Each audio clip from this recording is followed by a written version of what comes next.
The fact that we're not supposed to talk about the differences between different racial groups of humans is a joke. Everybody knows on average there are certain traits that certain groups of people have. Now, that doesn't mean in the mainline psychological test, IQ test, cultural test, that most people are pretty much the same IQ wise and things. We know there are certain groups that are predisposed to have a small percentage of the people that are an extreme. Like the fact that 95% in the last 50 years of long distance world champion runners at the Olympics and other events aren't just African, they're Kenyan. Now, why are 95%, you look this up, of world champion long distance runners Kenyan? Well, it's genetic from the climate, it's genetic from the population, it's people that hunt and gather and then also tend to their cows as herders, maybe 50 miles a day some days, 25 on average. If you aren't predisposed to be able to go long distances at a quick pace, you are genetically replaced. Now, these are facts. And there are all these other genetic traits that are predisposed to people. So Jordan Peterson got asked the question and dodged it a few months ago about, are Jews on average more predisposed to power positions? And if so, why?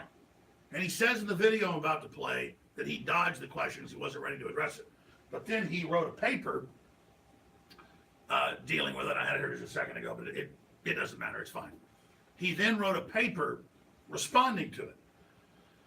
And so I saw the paper a few days ago, and I thought, yeah, that's pretty accurate for my own mainline research. But then today, without even looking, I saw a video pop out from just a few days ago where he addressed it directly. And here's what he explained. The IQ for Middle Eastern Jews, that are actually the original precursor of modern Jews today, is about average. But then if you look at Ashkenazi Jews that are Russian or Polish Jews, on average, it's about 30 points higher.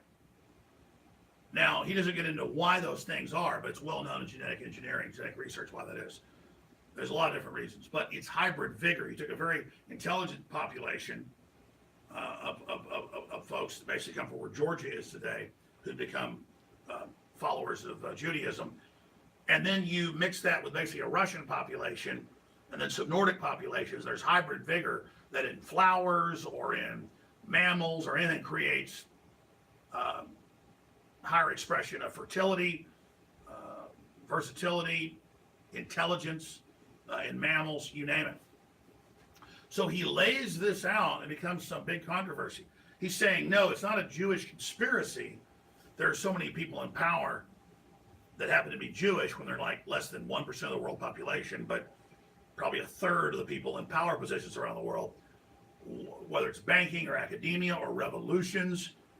And it's good Jews, it's bad Jews, it's all your perspective. Kind of like there's good Germans or bad Germans or good Native Americans or bad Native Americans. And I get this question all the time.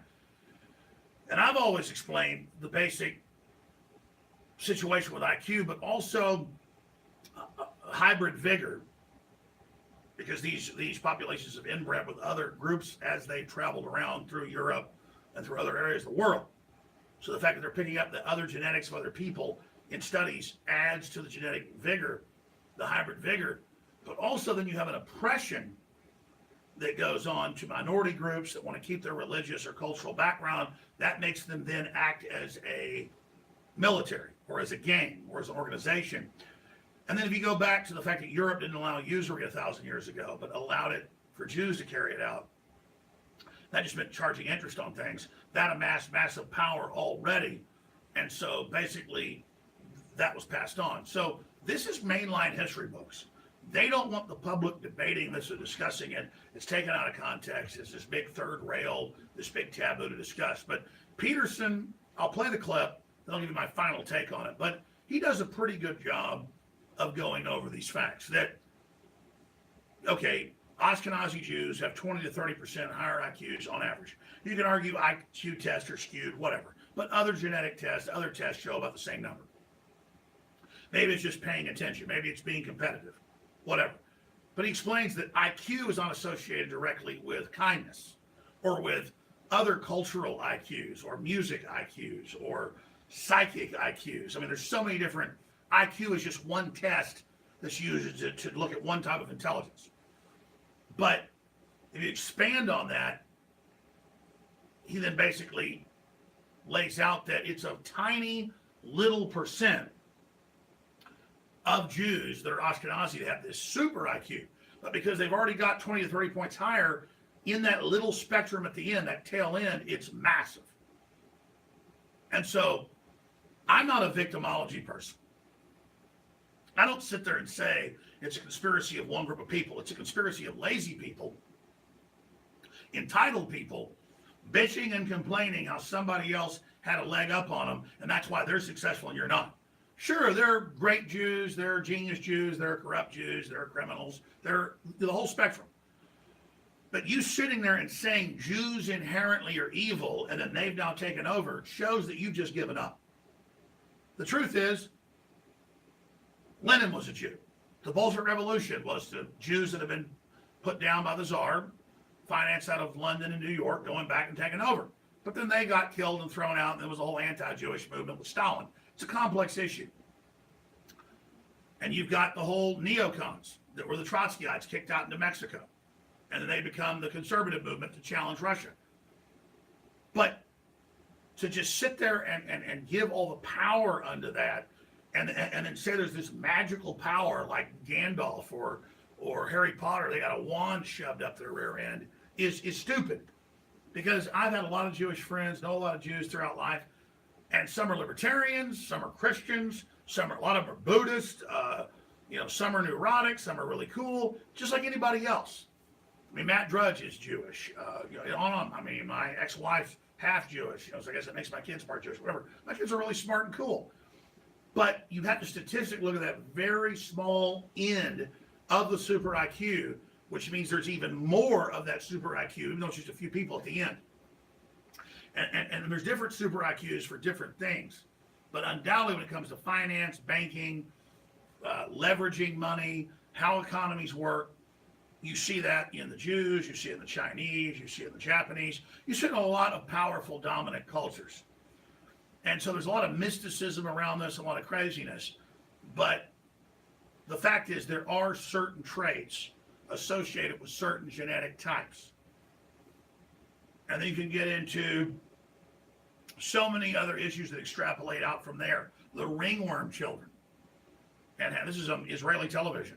And how a certain group of Ashkenazi Jews carried out eugenics and tried to kill the Sephardic Jews that are more associated with mysticism and being psychic and all this other stuff that a lot of people fear. So it's all very sophisticated. It goes back to Solomon's Keys, back to Egypt, back to all of it. And no matter what culture you come from, what color you are, what you say your background is, we all have a connection to the spiritual. We all have a connection to higher consciousness. And anyone that tells you that only one group has a monopoly on that is trying to make you a victim so you feel powerless. And so you're under the control of this larger system. So that's what it comes down to. So let's go to Jordan Peterson and his breakdown on something that's been heavily debated. And look, I like Peterson. A year ago, Watson was telling me about him and all the rest of it. And then I watch him. Oh, this is Carl Jung, Jungian psychology, which is just expressing archetypal compressed memories we all have. And I don't follow mainline psychology, but I think Carl Jung was a genius. And so, yeah, here's some modern Carl Jung psychology from an articulate Canadian professor. So this is Jungian psychology. Here, go ahead, here's some of it. This is something you can't say anything about without immediately being killed. So I'm hesitant to broach the topic. But I'll tell you one thing that I did in the last week that's relevant to this. And this just shows you how complex the problem is. First of all, we should point out that race is a very difficult thing to define because racial boundaries aren't tight, right? So And so when you talk about racial differences in IQ, you're faced with the thorny problem of defining race. And that's a big problem from the scientific perspective. But we'll leave that aside. And I wrote an article this week. Somebody stood up at one point in one of my talks, and Vice, bless their hearts, took this particular question and used it as an indication of the quality of the people who are my so-called followers. And by the way, the quality of my so-called followers is pretty damn high. And you can find that out quite rapidly just by looking at the YouTube comments, which are head and shoulders above the standard set of YouTube comments, I can tell you that. So someone asked me about the Jewish question, right? And the implication, it was actually someone Jewish, and the implication was that Jews are overrepresented in positions of authority and power. And I had just spoken for like an hour and a half, and this guy had an axe to grind, and I thought, there's no goddamn way I'm getting into this at the moment. And so I said I can't answer that question. But that's not a very good answer. So I wrote a blog post this week, and I said, look, here's the situation. All right. Jews are overrepresented in positions of power and authority. But then let's open our eyes a little bit, eh? And think for like 2 or 3 seconds and think, hey, guess what? They're also overrepresented in positions of competence. And it's not like we have more geniuses than we know what to do with. And if the Jews happen to be producing more of them, which they are, by the way, then that's a pretty good thing for the rest of us. So let's not confuse competence with power and authority, even though that's a favorite trick of the radical leftists, who always fail to make that distinction. Well, why does this overrepresentation occur? Because it does. There's also overrepresentation in political movements, including radical political movements. Okay, why? Well, answer 1, Jewish conspiracy. Okay, that's not a very good answer. We've used that answer before. All right, but do we have an alternative? Well, here's an alternative. The average Ashkenazi IQ is somewhere between 110 and 115, which is about 1 standard deviation above the population average. And so what that means is that the average Ashkenazi/European Jew has an IQ that's higher than 85% of the population. That's a lot higher. Now, that doesn't make that much difference in the middle of the distribution, okay? But geniuses don't exist at the middle of the distribution. They exist at the tails of the distribution. And you don't need much of a move at the mean to produce walloping differences at the tails. And the tails are important because a lot of where we draw exceptional people from the exceptions, right? So here's another example of the same thing. Most engineers are male. Why? Because men are more interested in things and women are more interested in people. And you might say, well, that's sociocultural. It's like, no, it's not. And we know that because if you stack up countries by their egalitarian social policies, which you can do quite effectively, and then you look at the overrepresentation of men in STEM fields, the overrepresentation increases as the countries become more egalitarian. So it's not sociocultural. Okay, now, men aren't that much more interested in things than women. It's 1 standard deviation, which is about the same difference, by the way, between the population norm and the Ashkenazi Jews. But if you're looking at the 1 person in 20, or the 1 person in 50, who's hyper interested in things, and thus likely to become an engineer, then most of them are men. Here's another example of the same thing. Men are more aggressive than women. Now, you might ask, how much? And the answer to that, the best place to look at that is in Sweden, where the egalitarian policies have been laid out for a long period of time, and you can get a more direct inference about biology. If you took a random man and a random woman out of the population, and you had to bet on who was more aggressive, and you bet on the man, you'd be right 60% of the time. So that's not that much, right? It deviates from 50-50, but it's not like 90-10, it's 60-40. Okay, so what does that mean? Well, we got a tail problem here. Again, let's say that now you decide to go out onto the extremes of aggression and you identify the most aggressive 1 in 100 persons. They're all men. Guess who's in prison? Those people. That's why most of the people in prison are men. And so this is elementary. Part of the problem in our society is that we don't understand statistics. We don't understand that you can have relatively small differences at the population level that produce walloping consequences at the tails of the distribution. Okay, so back to IQ. One final thing to say about IQ. The ethnic differences are difficult to dispense with. It's not easy to make them go away. You can say, well, the tests aren't culture fair. Well, here's a test of that. So imagine you test group A with an IQ test and you test group B with an IQ test. And then you look at their actual performance in whatever you're predicting. If the test was biased against ethnic group A, then it would underpredict their performance. And that doesn't happen. Now you could say, well, there's systemic bias in the performance measures and the potential measures. And that's a possibility. All right. Now, about that. There's a real danger in the ethnicity IQ debate, and the danger is that we confuse intelligence with value. It's bioethics. We confuse intelligence with human value. That's a better way of thinking about it. And one of the things that we're going to have to understand here is that that's a mistake, is that being more intelligent doesn't make you a better person. That's not the case. It makes you more useful for complex cognitive operations, but you can be pretty damn horrific as a genius son of a bitch, right? It's morally neutral, and we also know that from the psychometric data, by the way. There doesn't seem to be any relationship whatsoever between intelligence and virtue. And so if it does turn out that nature and the fates do not align with our egalitarian presuppositions, which is highly probable, we shouldn't therefore make the mistake of assuming that if group A or person A is lower on one of these attributes than group B or person B, that is somehow reflective of their intrinsic value as human beings. That's a big mistake.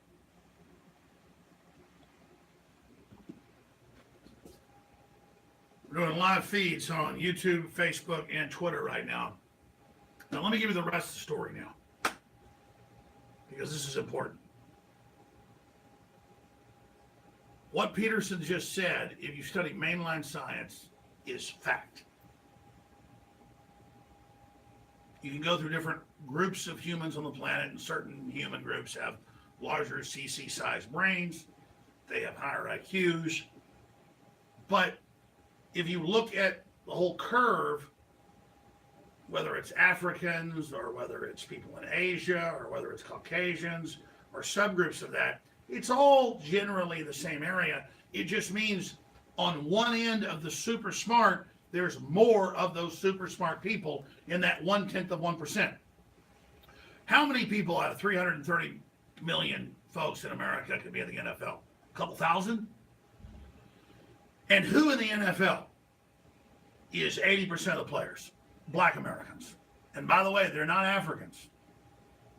You know, it was Jimmy the Greek famously got fired from NFL commentating for just pointing out that in the Americas for 200 years, people were bred for stamina, bred for strength, bred for all of that. But that's a historical fact. He was fired. Doesn't even deal with IQs, just with how big people were, their prowess. Rome had slave breeding of mainly Germans and Visigoths and Ostrogoths. That's where Austria comes from. We don't say, you know, that's these elites are into this. And breeding of humans and dogs and chickens, and that's old technology. Genetic engineering and eugenics developed by the British Empire, and Galton, Francis Galton, in the 1850s, is the modern robber baron British royalty funded program. Designer children, all of it envisioned over 150 years ago. Huxley's brother ran the UN. So I've talked a lot about this, but let me give you the rest of the story that Jordan Peterson, in his great aplomb and great repertoire and great suave delivery, I think overall is a really great guy, didn't tell you. If you're that super top of the bell curve, you're that tail, you're that super genius associated with Asperger's type disorders and sociopathic and psychopathic behavior. Well, he's not telling you the problems of royalty. The Dutch, the British, the Japanese, the Chinese, the Aztecs, they're smarter than everybody else. They start seeing them as animals. They're going to build pyramids and have human sacrifice for them. They're going to make the little people bring their kids up and burn them on an altar. With higher IQ, he said, notice, with higher IQ, showing you how smart he is. He didn't tell you everything. He said, with higher IQ, you don't necessarily get more morality. In fact, you get a lot of evil bastards. Well, that's the truth. With higher IQs in the extreme, in the mid-level, up to the 80th, 90th percentile of intelligence, you actually get more virtue. Really stupid people, a lot of times, tend to be really corrupt and selfish and dumb. On average. But when you get in the middle area, it's on average, and then you go up to about 80% or so, people get more virtuous. You go past about the 85th percentile in studies all over the world. I've read them. Look them up yourself. Super high intelligence is associated with robotic coldness and seeing people like bugs and animals, like Bill Joyce said 20 years ago when he went to that globalist meeting and they decided to bring in world government and kill everybody. And they said, hey, Bill, go ahead and publish your article. No one's going to care. They're animals. See? So it isn't about smart Jews thinking you're animals, or smart Chinese thinking you're animals, or smart Germans thinking you're animals, or smart Brits thinking you're animals. It's about smart, ultra smart people who are more mechanical, and the IQ tests are basically geared towards that mechanical nature, who lose their humanity and then think, why are these bugs even here? Like Ray Kurzweil said, yeah, we may let you live, but we might step on you like you're a bug. I don't believe in God yet. I'm going to become God. There's an arrogance that comes with that. And so they're trying to neutralize Christianity, not the Jews, but the communists, the globalists. Why are the ultra-rich like Jeff Bezos and Bill Gates, whose dad headed up eugenics for the Cold Springs Harbor facility? I mean, that's the top of the government. Why do they attack Christianity? Because it has feelings. It wants to hold up the weak. All of this. It's survival of the fittest. And a lot of liberals go, Alex, there are too many people. F it. Let's get rid of folks. It's bad for the earth. But you don't want to die. And you're the ones lecturing me all day about how you're so virtuous. The truth is, you know I have virtue because I only have like 130 IQ. I'm not like you guys with your 160, 170 IQs. So you look at me and you think I'm mentally ill and failed because I don't want to kill everybody. But I realize you guys are an extreme, twisted, mentally ill, OCD version of humanity. And the ultra smart aren't the answer, and the ultra dumb aren't the answer. But human will and other forms of acuity, of love and music and life and honor and strength, those are all things that the robber barons don't measure. They measure dog-like determination for the elite and a hatred of the little people. And the globalists know how to manipulate the little people to be the enemy of the middle class. Because as soon as they blow up the middle class, there's no way for the little people to ascend. So what we're dealing with is neo-feudalism. So here's the big secret that Jordan Peterson didn't tell you about that I will. You can pull the studies up for 1,000 years if you want. There's hundreds and hundreds of them. 25 studies conducted by Harvard released 4 years ago. Chinese government studies, Mexican studies, UT studies, look it up. Hydrofluorosilicic acid, or acid-based fluoride, souped up fluoride, reduces IQ about 15 points in a male in just 2 years of drinking it during adolescence. That's one study. Women, it's a little bit less. In blacks, it doubles that number. 30 IQ reduction because of the genetic systems of Africans. Look it up. Just type in, fluoride hurts blacks more than whites. My God, a 15-point IQ reduction? Can you imagine a 30-point? And that's just a few years. Look it up. So it's not just that the eugenicists are looking for the smart people to build them up. That's the big line. They're looking for the smart people to knock them down. Then you add pesticides, herbicides, glyphosates. Then you add the television, the screen time, all of it. And you get massively reduced IQs. So Peterson's up there saying, thank God we've got these super geniuses to lead us and take care of us. What happens if the super geniuses want to take over everything and see intelligence like an AI computer would as an enemy? What if it's like the Terminator at Skynet and it sees free markets, open societies as a threat because it's already in power? Well, welcome to 2018. And welcome to my frustration. Because on their little IQ test, I've got 130 IQ, but on the IQ test of genetics, I have 4 children. On the genetic test of victory, founding of Texas, Revolutionary War, invention of the stock market, all 9 yards, that's a bigger test, isn't it? Proof of victory. And that I'm pro-human and I believe in a human future. I want to take the weak along with the strong ahead of the future because it's a human condition. We're together.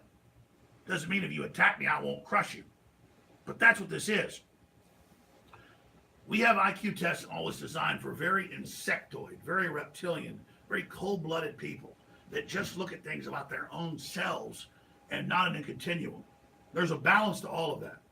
But we're being bombarded to lower our IQs, not so that we're more palatable as kind of drones in a beehive or an anthill into the future, but so that we can be easily rendered out, wiped out, done away with. We are being chemically and biologically targeted. You are being targeted. The 5G, the 4G, all of it gives you cancer. It's admitted. They think you're so dumb. They post it metaphysically that it's killing you. That's their rule. They got to tell you because there's a greater power in this universe and they know it. So, there are Japanese genetics. There are Northern European genetics that on average have a higher genetic so-called Q score than even the smartest Ashkenazi Jews. The final thing the Ashkenazi Jews have is they work together and they understand finance and create systems. Well, I don't care as long as they're pro-human. But the larger issue is the Jews become a red herring to the larger systems we're dealing with and the larger programming that's going on against society. I may do one more video, but I got to go home to the family. It was Diamond and Silk last week, testifying to Congress. I played some of it on Friday, but I watched Saturday night after my children went to bed, 4 hours, I watched all the testimony. And I watched Democrats savagely attack those beautiful black women who were smart and funny and cute and say, you making a lot of money, like Hank Johnson said, beating them up, the Republicans joining in. I know about Facebook. Those ladies don't have any monetization on Facebook. They're being cut off. It doesn't matter. They were popular. They got used by the system, and I'm sitting there watching black people in power. Hank Johnson that thinks that islands float, this idiot, trying to suppress these women, and I watched Sheila Jackson Lee and all these liberals. Man, they were, boy, when they saw those good-looking, smart black ladies up there that got what was going on and who want a piece of the pie and realized that the average white person really don't want to hold them back, just want to be in peace. And they were so pissed at those ladies. They saw the enemy right there. And that's what I'm saying. Some of the best art in the world is Latin American or Mexican. Some of the best films, some of the best food. Do those people have on average 140 IQ, like Ashkenazis or like some Northern Europeans? Been around some of these Northern Europeans that do these mathematical equations, everything better than any Jew. They're not even people. They're like a damn robot. They're Japanese like that. They have like casts of people. Like, here's Dr. Here's Dr. Mitsubishi. Well, I think Mitsubishi owns that Japan. These guys come in, they have genetics, they have like 180 IQs. They're like, oh, they come over. I'm not against all that, but that's not what we're... Yeah, they got people with 200 IQs in Japan. They're freaking robots, man. You watch these Koreans? My sister's Korean. She's great. But most of the Koreans are like robots, man. They're all in sync. They have like a sixth sense. They're all connected right now. It's like getting a war with the Asians. It's a problem, man. They're not scared to die. It's like a robot army attacks your ass. And all I'm telling you is there's weird stuff going on with humans. That's all I'm telling you. And I'm all about decentralized systems. I don't care what color you are. But the globalists are threatened with decentralization and real freedom. Because I've got the big IQ and I've got the military background, genetics, and I got it all. And that's why they're so scared of me, is because They don't want well-rounded people. They want specialists they can manipulate and control. And they're trying to build a centralized government because the people with 250 IQs, there's not many of them, but there are always a few. Some say 300. You use that scale. They're like hive mind people, and they've got to have everything controlled under them. That's why they're seeking AI, that's why they're seeking total control. And I've watched them in history. They use Jews and other smart groups to get them power, and then they kill them. So my warning to Jews is, I know a lot of you have really high IQs. You're being used to be sucked into the system by a very high level intelligence that is super robotic, super AI, but biological. It's trying to build a counterpart digitally that can then interject into all these systems of surveillance it's got for total control. Now, I don't have the cool Canuck accent of Jordan Peterson or anything, but I think I pretty much laid out to you how the whole system works here. So I'm glad Jordan Peterson talked about this, and that's a good thing because we're going to be analyzing more of what he does, more of what Candace Owen does, and Jay-Z and all these people here. And we're going to be giving you the rest of the story here. That's why we're under attack, because the big old AI in the sky knows I got their number. I'm Alex Jones. I believe in humanity. I believe in human existence. I believe in the future and free will. I love you all. Infowars.com, newswars.com, and europewars.com.